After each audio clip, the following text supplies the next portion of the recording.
Donc tout d'abord, je voulais commencer par deux questions assez similaires qui me viennent tout d'abord de Pierre, qui me dit qu'il n'arrive pas à avoir un ventre plat, qu'il a beau faire des abdos, du gainage et qui veut savoir comment faire pour réussir à perdre ce ventre, si ça a un impact. Et une autre question qui vient de cette fois Alexandre, qui me demande d'abord quel type de programme sur la semaine je propose, mais aussi cette même question de savoir si les séries longues sur les abdos, ça peut aider à éliminer la graisse abdominale. De façon générale, la science a montré qu'il n'y avait pas vraiment moyen de cibler la perte de gras. Ça veut dire que si tu fais beaucoup d'abdominaux, a priori, ça ne devrait pas t'aider à perdre du gras dans cette zone.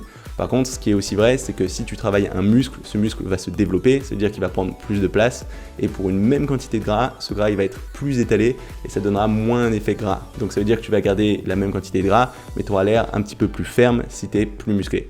Mais pour ce qui est de vraiment perdre du gras dans une zone, ça va tenir surtout à deux facteurs, à savoir ta génétique et ta nutrition.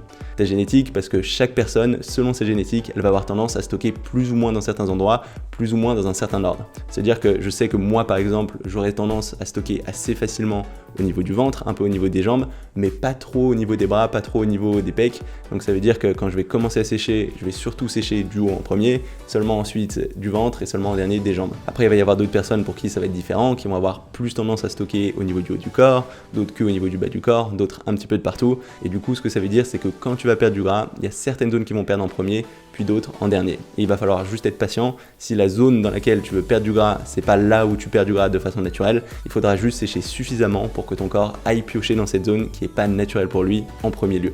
Donc ce sera juste une question d'être suffisamment sec et ta génétique. Et du coup pour sécher, ça va surtout venir de la nutrition.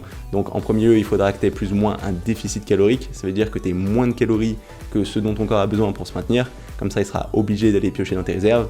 Mais aussi, la qualité de ce que tu manges, elle sera super importante. Ça, j'en ai beaucoup parlé. Mais concrètement, il y a certains aliments qui auront tendance à te faire stocker, d'autres qui auront tendance à être utilisés pour te donner de l'énergie. Donc par exemple, pour tout ce qui est glucides, tu n'en auras pas forcément besoin en très grande quantité, à moins d'être un super athlète.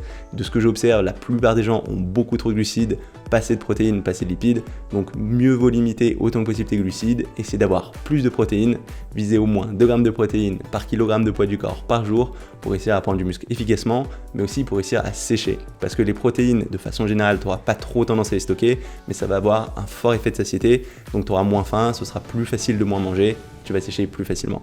Donc pour résumer, travailler les abdos, ça va pas vraiment t'aider à perdre du ventre, ça pourra juste t'aider à raffermir un petit peu la zone, mais le gros du travail, ça se passera au niveau de ta nutrition, et c'est là-dessus qu'il faut te concentrer avec, en général, plus de protéines, moins de glucides.